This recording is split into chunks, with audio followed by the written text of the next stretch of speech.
How's it going, everyone? Bellator 214 just ended. Man, what an awesome card. I watched all the prelims up into the final fight. There was a lot of prelims fights. I'm not going to talk too much about the prelims except for one fight that stood out to me. It was AJ Agazam's fight versus Roberts. AJ, I was interested in watching him fight because he was, training with the Diaz brothers, hanging out with the Diaz brothers, and I'm a big fan of the Diaz brothers, so anybody that's training with them, I'll support them and I'll check them out. And this was actually AJ's debut, professional debut, and the fight looked like it was his debut. It looked like he didn't really have no experience. He kept on trying to go for takedowns, which is no blame in that. That's what he knows. He has really good wrestling credentials and really good BJJ credentials. So that's what he was trying to get. That guy Roberts, though, he was fighting, didn't look like he had too much to offer really with the striking. He was getting taken down to at will. I don't know, like, even though AJ's striking was like obviously amateurish and not up to par with how it should be with especially fighting Bellator, but Roberts didn't look like he had anything for AJ either. And there was even this weird moment, I believe in the second round or third round, where AJ sticks out his chin and he's just like hella like having the biggest angry face at him, and he's having his hands put back and he's just has his chin completely out, like taunting him, kind of like how Nick Diaz did, but not as like crazy. I mean, he did even more crazier actually, with his chin even more extended and his arms completely behind him, and it was very weird. Dude, if I was that Roberts guy, I would have thrown a head kick right there. I don't know why the Roberts didn't throw a head kick. That would have been a perfect time to throw something. The only thing Roberts did was throw like a little lazy jab, and obviously the dude eats it. But the fight was just pretty much, the story of the fight was this AJ trying to get the takedown.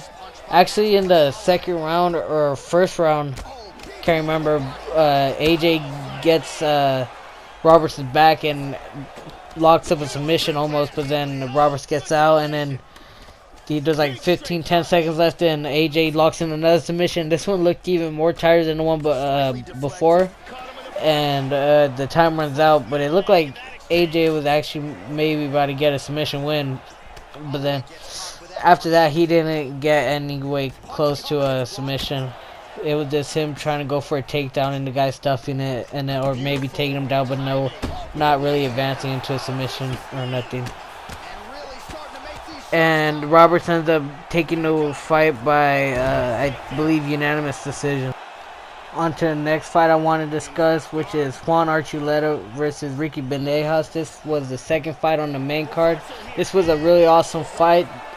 It was a really back and forth fight, where the story of the fight was Juan Archuleta was trying to get that grinding style, looking for the takedown, trying to hold Bandejas down, where Bandejas was looking more for a striking, looking more for with his kicks, like in his last fight where he finished the dude with that front kick. And Ricky was actually having a lot of success on the feet with that left high kick when Juan Archuleta went for those takedowns, because he constantly went for those single legs. And at one point, Ricky ends up rocking him real bad, and I thought Ricky was going to finish him, but Juan Archuleta recovers like the warrior he is, and they go back and forth, and they end up going to a decision, and Juan Archuleta ends up getting it by, I believe, split decision. And now, in my opinion, it was a close fight, but I think Ricky got robbed. I think Ricky Bandejas did enough to get the win, especially since he got the most, deciding moment of the fight, where he rocked Juan Archuleta with the front kick.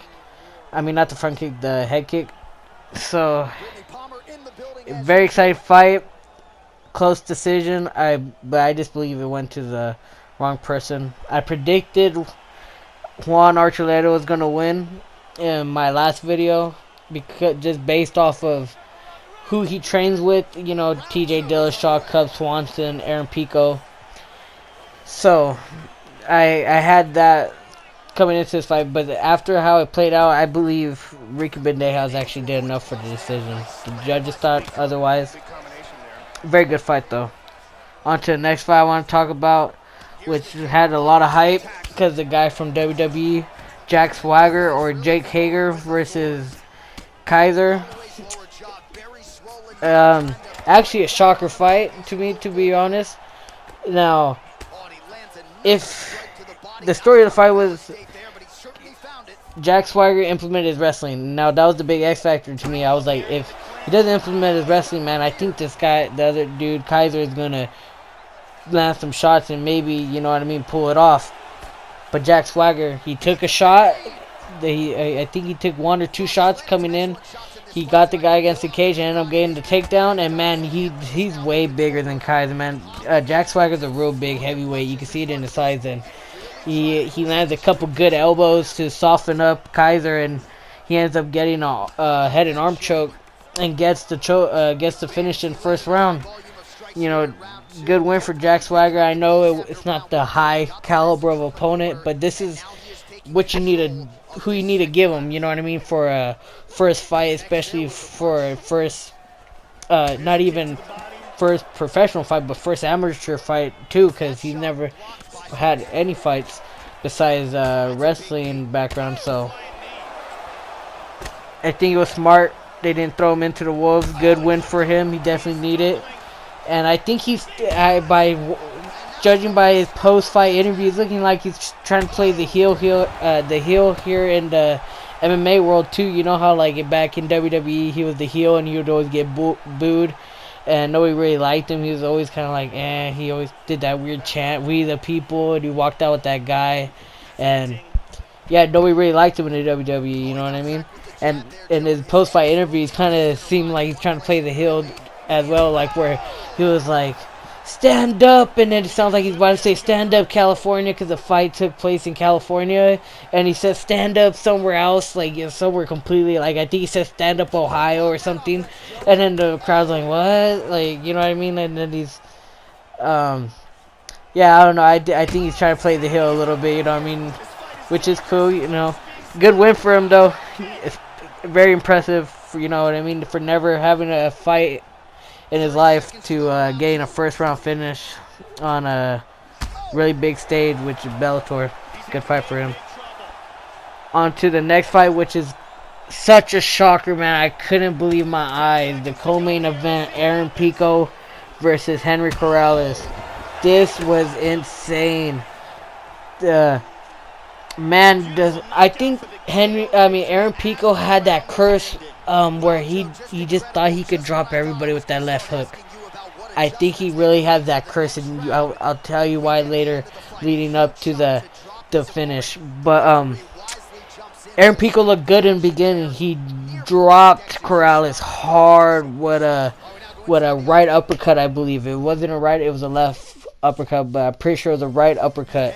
And he dropped Corrales hard, and within that 40 seconds, literally, of after rocking Corrales gets up, they have a scramble, they throw a couple punches back and forth, and then they get into this clinch, kind of like a halfway clinch, where like, the same way where Pico finished some other people with body shots in his last fight, so he had that same situation to where I think where in his last fight he had the people in that kind of halfway clinch, and he has the arm behind the head, and then he's throwing the shots to the body, and he actually finished the people before and I believe the fight before his last, he finished the guy that way.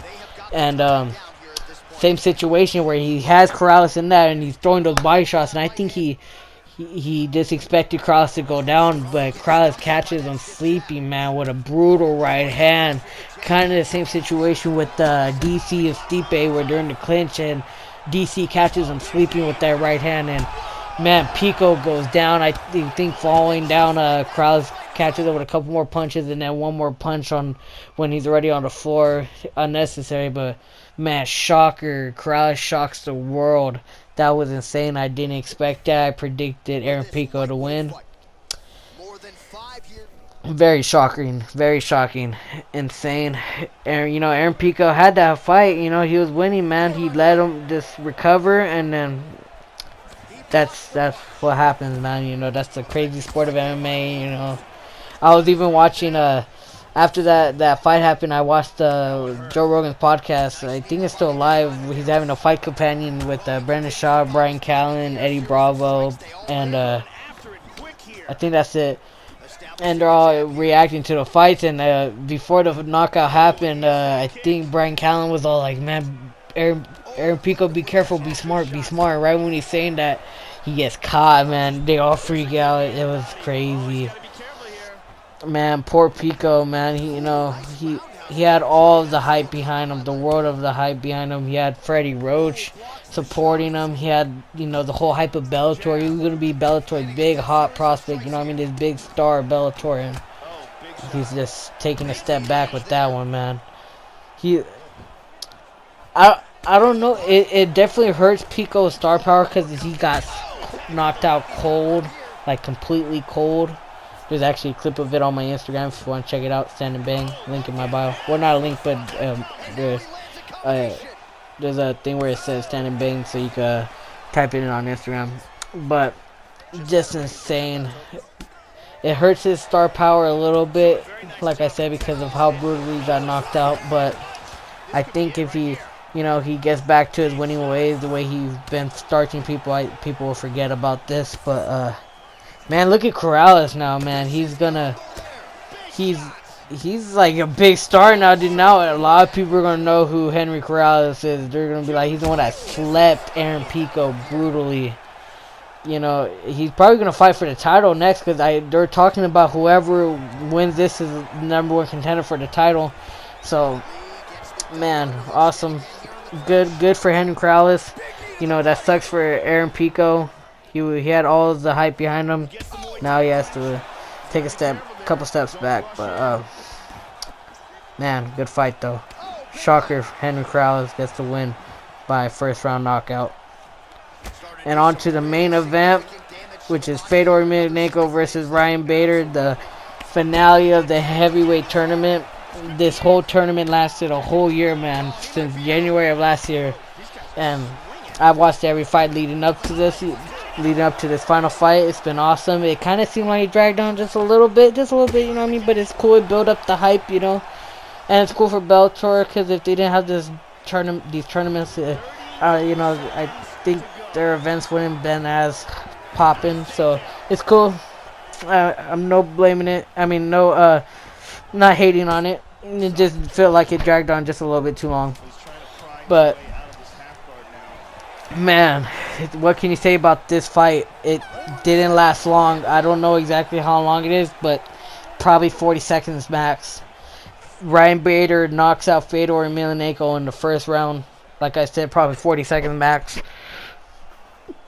Man, Fedor, I really wanted Fedor to win. I wanted him to win and probably retire because then, he'd be definitely up there with the greatest heavyweights with, winning the heavyweight tournament, man, and then the crazy run he was on, in his past. So I really wanted him to win.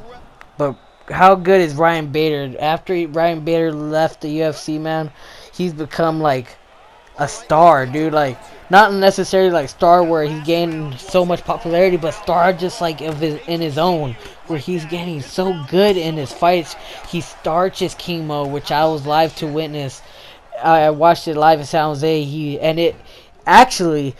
The way he starts King Mo was the same way he starts Fedor Emelianenko tonight. If you look back, if you want to watch the way he finished Fedor, just watch this freaking King Mo knockout. Same exact way. And it was pretty much the same exact time, too. They're both with under a minute. And Ryan Bader has a sneaky left hook, man. The way his left hook, the way he starts, like I said, King Mo, and then he starts his Fedor Emelianenko with this left hook, man. You could tell once Fedor got hit with that left hook, he was done because it was like Fedor didn't even try to break his fall. He did put his hands down to break his fall. His head did snap back against the floor. He was definitely out. And then he gets followed up with 2 or 3 more strikes, man, and it was hard to see that. Actually, watching it live, I didn't see the 2 or 3 more strikes, but once they showed the replay and you can see from another angle, man, you can see Fedor's head getting smacked around when Ryan Bader goes in for those kill shots, and he ends the night for Fedor Emelianenko quick. Very disappointing to me, because and I'm sure a lot of people that are Fedor Emelianenko fans, disappointing. But Ryan Bader, good for Ryan Bader. It was cool to see somebody with 3 belts. You know what I mean? You've seen people already now, since McGregor and all these people, DC with 2 belts, and Amanda Nunes and Cyborg, that fight, and this, Nunes having 2 belts, but you never see somebody with 3 belts. And then freaking seeing Ryan Bader with the heavyweight tournament belt, plus the heavyweight belt, plus the light heavyweight belt, it looked pretty cool. You know what I mean? That was pretty cool to see. And I feel like the arena was really behind Ryan Bader, which was surprising. I thought the arena was going to be behind Fedor, because he's, Fedor Emelianenko. He's the GOAT. And before the fight, there was the loudest, like, USA chant, like, USA. It was pretty cool. So, man, Ryan Bader is starching people now, man. The way he starts King Mo, beats the shit out of Matt Mitrione, and then starches Fedor Emelianenko in the first round. Just amazing. Amazing night of fights. Disappointing, in my opinion, because I wanted Fedor to win, but amazing to see, Ryan Bader turn around his career and doing so well. Amazing night of fights. Alright, that's about it what I want to talk about for this video, guys. Thanks for watching all the way to the end. You're a real one. Please like, subscribe, and comment. Share with your friends. And like I said, check out my Instagram at Standing Bang if you want to see some clips. I'm going to leave them up for a while so you can see some of the finishes that happened tonight. Alright, later, guys. Thanks for watching. Peace.